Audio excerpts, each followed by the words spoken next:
Gather round, folks, and I'll tell you a tale of a guy and a couple of his friends that had an idea.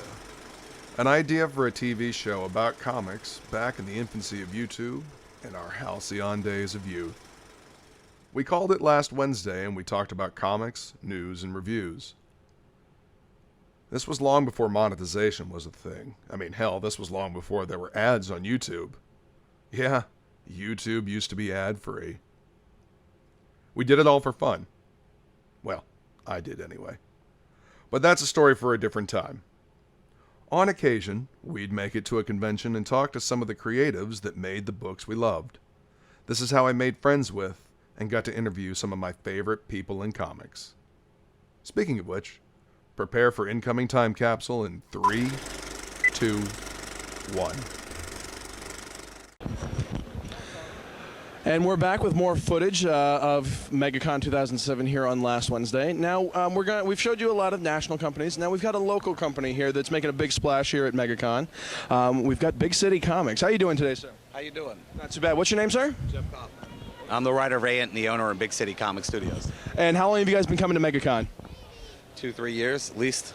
And would you say MegaCon's the best con on this side of the country? Yeah, best Southeast Conference. Excellent, excellent. And are you the artist on Ant? Mario Gully, the artist and creator of Ant. Excellent, excellent. And what led you guys to create Ant? What was the inspiration? Well, what happened was in 1996, I got convicted of attempted armed robbery. When I was locked up, a little ant came in. Attempted. Little ant came in from the jail cell, and I said to myself, I would give my life to be that ant so I could escape and get out. Well, then I just started to draw and develop and stuff, and in jail, you have a trade, you can get a rack of cookies. So I was drawing on envelopes to get cookies and stuff, and I just kind of built a small reputation. And it built me the confidence to send out to comic book companies like Marvel, DC, Image Comics and stuff. And 10 years later, there she is. That's amazing. That's a great story. It's a very inspiring story, as a matter of fact. And I love your style. It's a great style.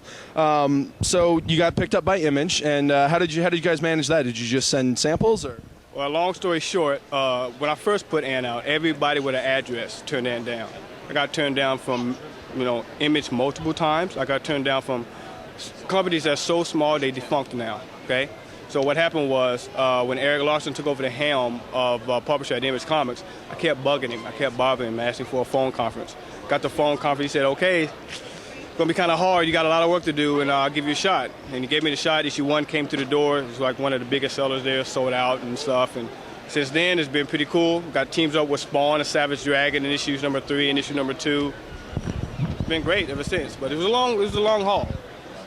Can you give any kind of words of advice to anybody trying to break into the industry? Yeah, 2 things. Number 1, if you're trying to be a professional, find what professionals do and do exactly what they do, and be persistent, never give up. I mean, I've called, like I said, I got turned down by Image at least 5 times, and I just wouldn't take no for an answer. And I just keep pushing, keep developing your stuff, and and just make it better every single time.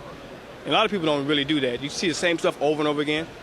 That's not how you get in, just get better. And, it's hard to break in, but once you're good, it's not that hard, So just be tenacious and don't give up. Exactly. Don't give up. Excellent.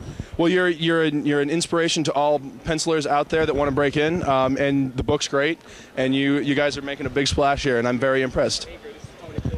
Hey, how you doing? Tony Cordos. We got 2 projects coming out, Tempest and Totem, and he's the inker on it. So. Excellent. And how did you get into inking? Mario. Have you known him forever and just decide, hey, I'll ink? No, I met Mario about a year and a half ago, right? Yeah. About a year and a half ago at FX last year, and then I did exactly what he just told y'all for pencilers. I was tenacious. Came back at MegaCon, tracked him down because he didn't have a booth, and then found him at San Diego, showed him my portfolio again, and a couple weeks after San Diego, gave me an opportunity, and I've been just steadily improved since then. So right, that's the key though. He got better every single time. He brings some samples in, like okay, work on that. The next time he came back, that wasn't even the discussion. It's like he actually did it. Wow, and actually got better. And that's what a lot of people just don't do. When you take criticism, it's okay to take that page back home. We work that same page, and when you bring it back, that little critique that you had about the feathering techniques or the cross-hatching is gone. And that's what a lot of people don't do, man. They don't really get that. You get a lot of guys who brings up stuff, and you can tell they don't know what they're doing. It's just research it, man. It's not that hard. So when you get advice at cons and you get your portfolio looked at, take what they say to heart and then take it into your artwork and make it your own. Don't just take it, and let it run through one ear and go out the other, because they really are trying to help you, because they want you to get better. Well, thank you very much, gentlemen. I really appreciate it. You guys are doing a great job, and keep up the good work. Take it easy, man. And we will be back with more coverage of MegaCon 2007 here on last Wednesday.